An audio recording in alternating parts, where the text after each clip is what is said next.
Graça e paz, eu sou o pastor José Henrique e aqui na Escola Dominical da Igreja Presbiteriana de Nova Aurora estamos estudando a revista Palavra Viva, da editora Cultura Cristã, tema trimestral, Milagres de Jesus, retratos de sua vida e obra. Lição 1. Amor, poder e glória de Deus. Texto básico, Êxodo 4, 1 a 9. Introdução. Realizadas por intermédio de um ser humano, milagres são ações divinas que desrespeitam as regras que o próprio Deus estabeleceu na natureza. Com esta definição, fazemos uma distinção entre milagres, que sempre têm um agente humano, com destaque para os operados por Jesus, o homem-Deus, e os grandes atos sobrenaturais de Deus na história, sem a participação de um agente humano, tais como a criação, o dilúvio e a ressurreição de Jesus. Existem diferentes maneiras de se estudar os milagres. Podemos estudá-los a partir do agente humano utilizado, Moisés, Josué, Elias, etc., do livro bíblico em que aparecem, ou do tipo de milagre realizado, curas, exorcismos, milagres sobre a natureza, etc. Veremos nesta lição porque Deus operou e registrou esses atos sobrenaturais, feitos por agentes humanos, analisando as primeiras ocorrências do conceito de milagres nas Escrituras. Tópico 1. Demonstração do amor de Deus. Ao realizar milagres e fazer com que sejam registrados na Escritura, Deus quer nos ensinar sobre o seu amor e sobre si mesmo. Isso acontece, por exemplo, na primeira vez em que o conceito de milagre aparece na Bíblia. O povo de Deus havia descido para o Egito havia mais de 400 anos. Êxodo 12, 40 e 41. E estava sofrendo debaixo de dura e opressiva escravidão. Êxodo 1, 8 a 15, 22, 2, 11, 23 a 25 e Êxodo 3, 7 a 9. Nesse contexto, Deus chama Moisés a partir de um evento maravilhoso.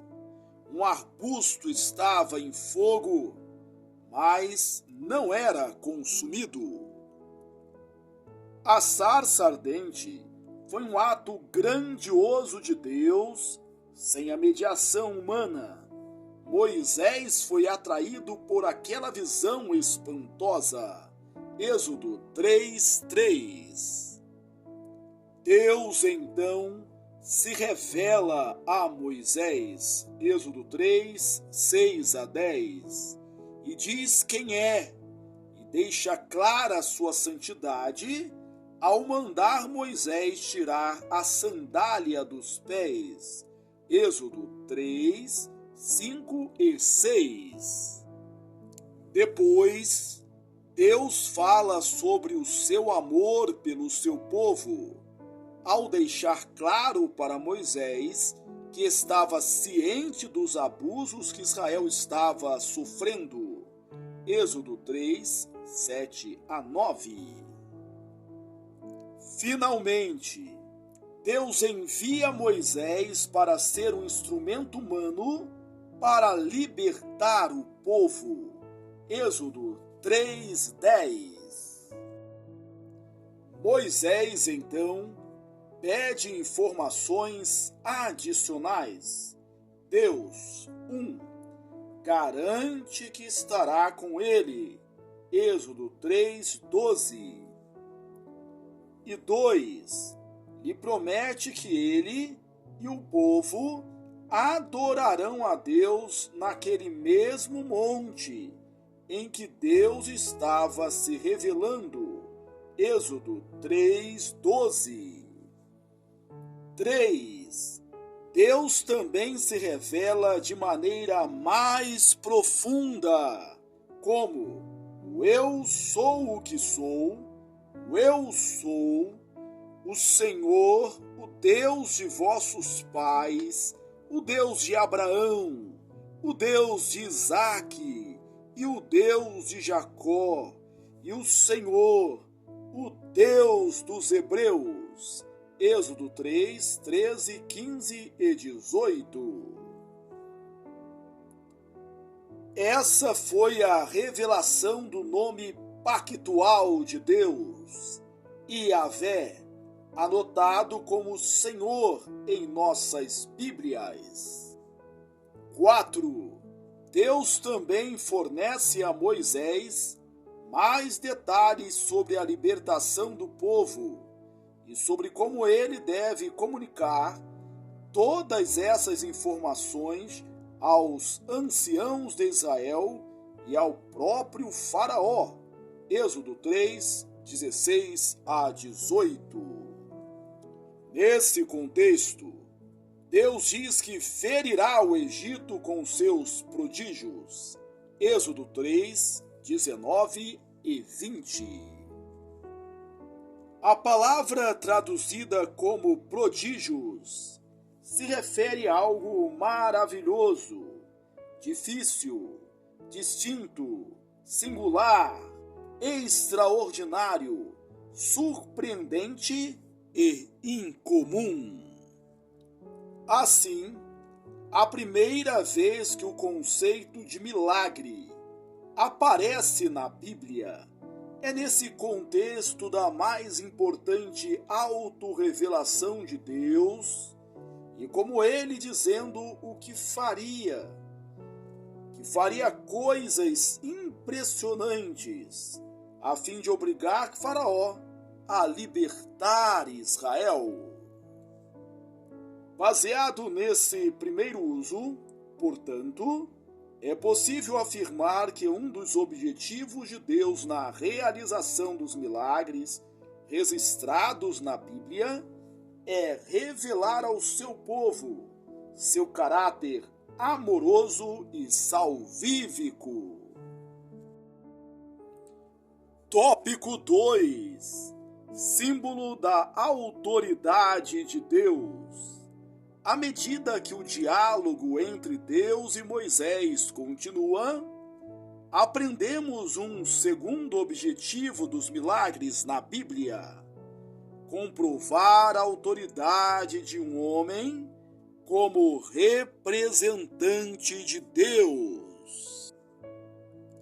Deus convocou Moisés para o trabalho e anunciou que ele seria seu instrumento de libertação e teria de levar esse anúncio tanto para os anciãos de Israel quanto para o próprio Faraó.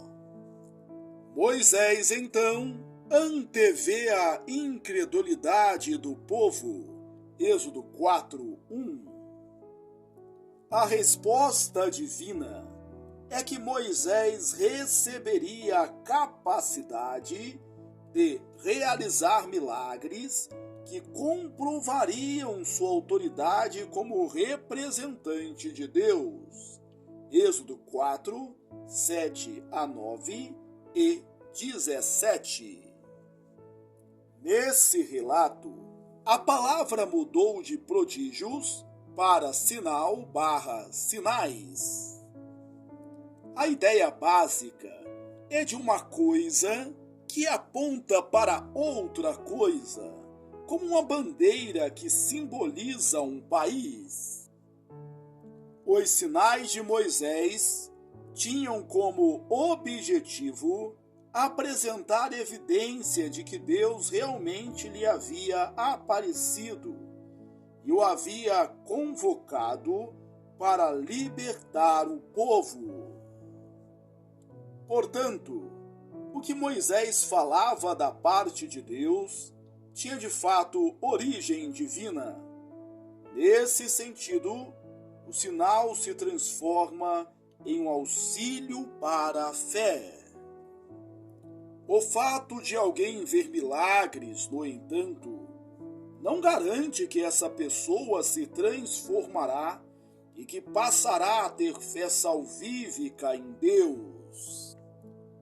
Na verdade, o milagre pode se tornar um agravante contra o pecador, que mesmo diante de uma evidência palpável e inegável do poder de Deus, não crê. Esse é o caso de Faraó, Êxodo 4, 21 e 22. Em Êxodo 3:20, os milagres são chamados de prodígios. Em Êxodo 4:8, são chamados de sinal.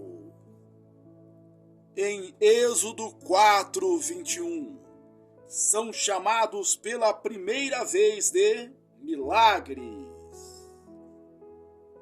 Essa palavra no plural significa maravilhas, sinais, portentos, prodígios, coisas esplêndidas, eventos extraordinários. No singular, essa palavra significa um evento maravilhoso que manifesta um ato sobrenatural de um agente divino, frequentemente se desviando do curso ou leis normal da natureza. Assim, um milagre está relacionado à fé, mas ele pode tanto ser um auxílio à fé, de forma que as pessoas creiam na palavra de Deus, como pode ser um evento que torna alguém ainda mais culpado, pois mesmo diante de uma clara evidência do poder sobrenatural de Deus, tal pessoa continuou incrédula. Mas, para o povo de Israel, os milagres realizados por Moisés serviram de auxílio à fé, que é como Êxodo 4 termina, Êxodo 4, 29 a 31. Assim, os milagres feitos por Moisés evidenciam que ele realmente havia sido enviado por Deus. Suas palavras eram realmente palavras de Deus. Tópico 3.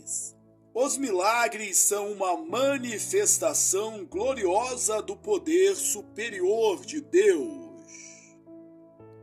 À medida que a história do Êxodo continua, descobrimos mais um pouco de Deus em relação aos milagres, qual seja a manifestação do seu poder em oposição aos poderes do mal.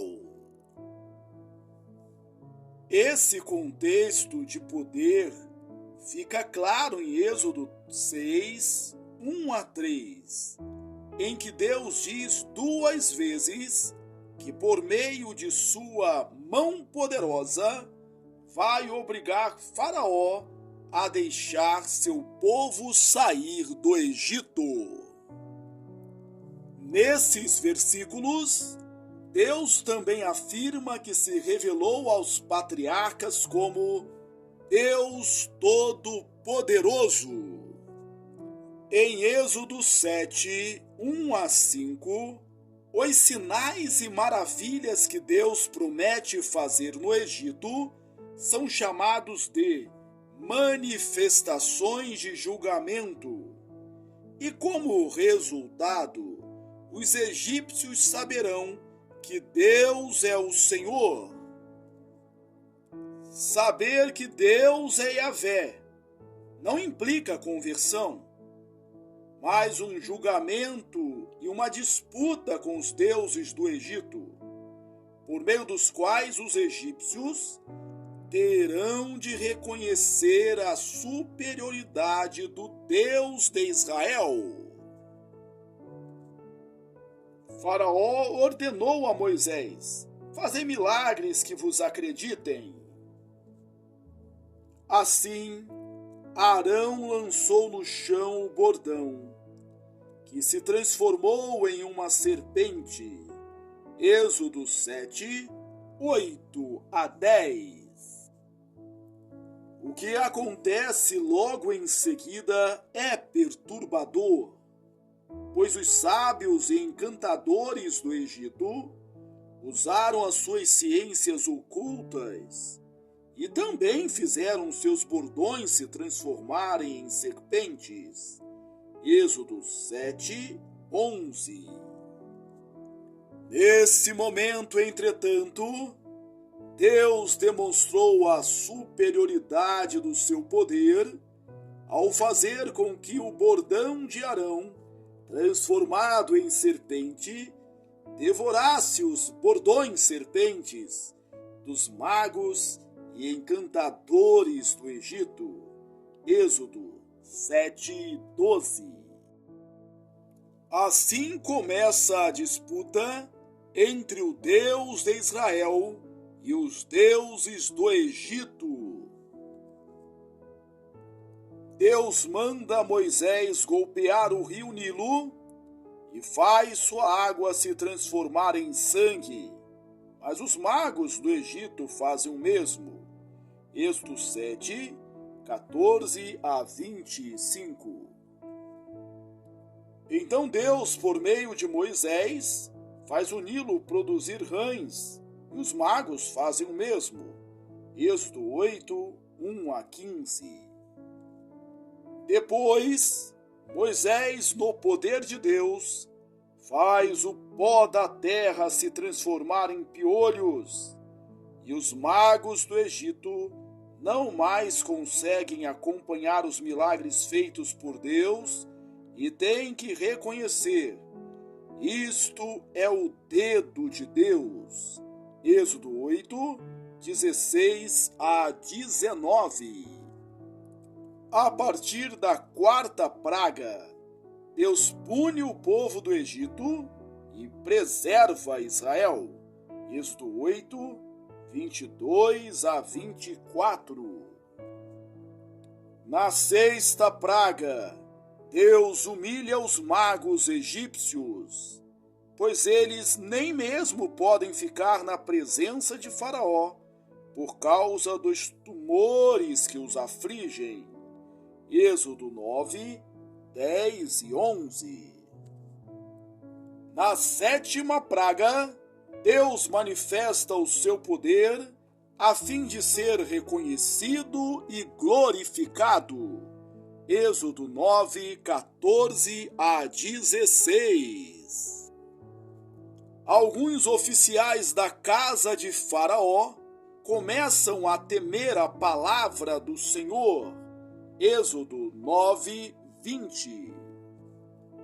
Após a queda de pedras terríveis, fogo e trovões, o próprio Faraó reconhece: o Senhor é justo, porém eu e o meu povo somos ímpios. Êxodo 9, 27. Na oitava praga, Deus afirma que endureceu o coração de Faraó com o objetivo de fazer os sinais que está fazendo, a fim de que os israelitas possam contar para as gerações futuras que Ele é o Senhor. Os oficiais de Faraó pedem que ele atenda ao pedido de Moisés e Arão, Êxodo 10, 7. Concluindo sua manifestação gloriosa de poder superior, na 10ª praga, Deus fere os primogênitos do Egito. Êxodo 11, 1 a 10, 12, 29 a 36. Faz em seguida os israelitas obterem favor aos olhos dos egípcios, e depois destrói o exército de Faraó no Mar Vermelho. Êxodo 14, 15 a 31. Após todas essas manifestações de poder, Moisés compõe um cântico de louvor ao Senhor. Um dos versos explica bem a maneira como Deus usou suas maravilhas a fim de demonstrar seu poder superior. Êxodo 15, 11. Conclusão. Nesta lição, aprendemos 3 objetivos dos milagres bíblicos. Primeiro objetivo: eles demonstram o amor de Deus pelo seu povo. Segundo, atestam a autoridade de Deus sobre um homem que o próprio Deus escolheu como representante e porta-voz. Terceiro, de maneira gloriosa, manifestam o poder de Deus como superior ao poder de qualquer um que entre em disputa contra ele, bem como seu juízo sobre esses pretensos concorrentes. Aplicação. Devemos nos unir a Moisés e ao povo do passado e adorar o Senhor por seu amor, pela redenção por meio do mediador e por todos os seus feitos que manifestam sua glória e poder. Concluímos a leitura da lição 1, Amor, Poder e Glória de Deus. Texto básico, Êxodo 4, 1 a 9. Que bom que você chegou até aqui. Deus te abençoe ricamente. Aproveito essa oportunidade para sugerir que você também leia os meus livros. Você é o que você fala e você é o que você planeja. Um forte abraço e até a próxima, se Deus quiser.